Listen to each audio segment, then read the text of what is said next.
First and foremost, I think that everybody viewed him as a mechanic because he was wonderful as such. But Shelby really saw his talents as a racer, and he was a real purist when it came to that. He didn't compromise in the slightest, and that was both his saving grace and his Achilles heel as well. Because, you know, throughout his life, he'd shot himself in the foot many times because of his desire to never lose any battle. But through winning battles, Ken Miles often lost the war. And for the first time with Shelby, he actually had somebody who thought strategically and who was supportive of him and behind him. Why do men risk this? You know, what is it? And trying to understand, and that was one of the real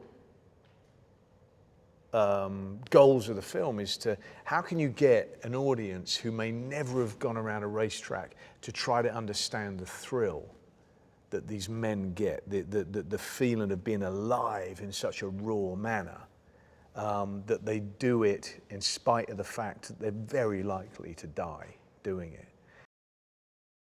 It's certainly something that drives Ken Miles, is this idea of perfection, of a perfect lap. It changes obviously as technology improves cars, but within a certain car, there is such a thing as a perfect lap, you know. If you can take it right to the edge without sliding it, then you're doing the absolute top speed that you possibly can.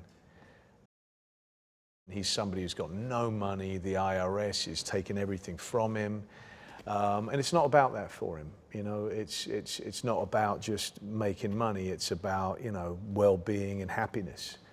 For Ken Miles, he sees other drivers come by and get the sponsorships, the younger, better-looking guys that he's looking at in the rearview mirror. They're always the ones getting hired by the big guns in the racing world, and he never is. But he still keeps going, he still keeps going, he never gives up. Our approach to acting is sort of similar to the differences between our characters as well, between Shelby, who is more strategic and understanding of the bigger picture, versus Miles, who's just sort of doing his thing, and you know, often burning bridges and creating scorched earth, but just sort of feeling like, hey, that's the only way he knows how to do it. But I really enjoyed working with Matt, and I think it was a great relationship that then actually helped play into our characters.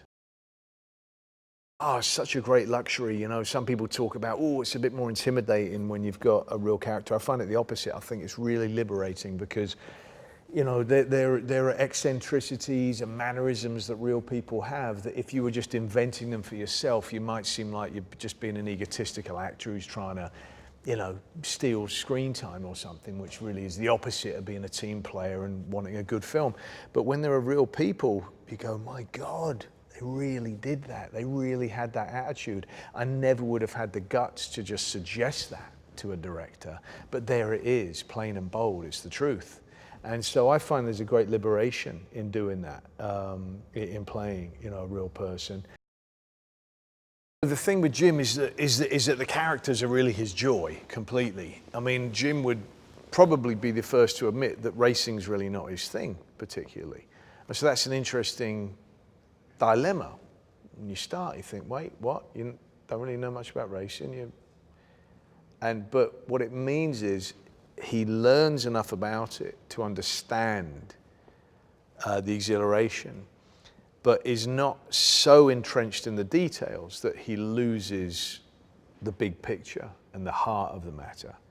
And it's resulted in just a wonderful film, something that I just take such pleasure in watching. It's a real joy. They didn't know if they could stop at that time, you know? I mean, nowadays brakes are by far the most powerful, you know, part of any car. But in those days, they were flying down that Mulsanne Straight at 230 miles an hour. Now, I don't know what top speed you've ever gone at.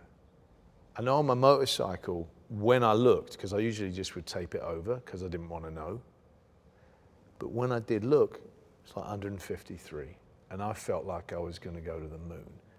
230 miles an hour in the 60s when they weren't really sure if they were going to be able to stop at the end of that. You know, what type of man is willing to do that? That's a fascinating man, and that's worth making a film about.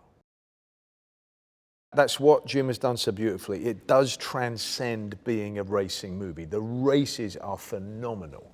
They are so bloody exciting, but it is more than a racing movie. This is a bunch of dreamers. These are a bunch of characters who the odds are against them, that most people would laugh them out of the room in saying they do not belong in this echelon, you know, of racing, but they persist and they never give up. And that's the beauty of it, because ultimately it is about these characters, it is about these misfits who triumph, and it is about maintaining your belief and your passion and following your dreams, no matter how many missteps you take along the way, that ultimately that's the only route to happiness. And that's what makes it such a poignant film and brings tears to my eyes when I watch it. We were so lucky to have many of the sons who are still racing drivers of the actual characters within the film. So for instance, at the lineup for Le Mans, as Ken Miles is standing there and he's looking side to side, you know, these gentlemen, they were the sons of the actual guys who were next to Ken Miles before that moment, you know, and you can't help but feel, you know, how momentous that moment is, and the beauty of the repetition and these sons getting to play their own fathers in that moment, you know. I mean, that really touched me.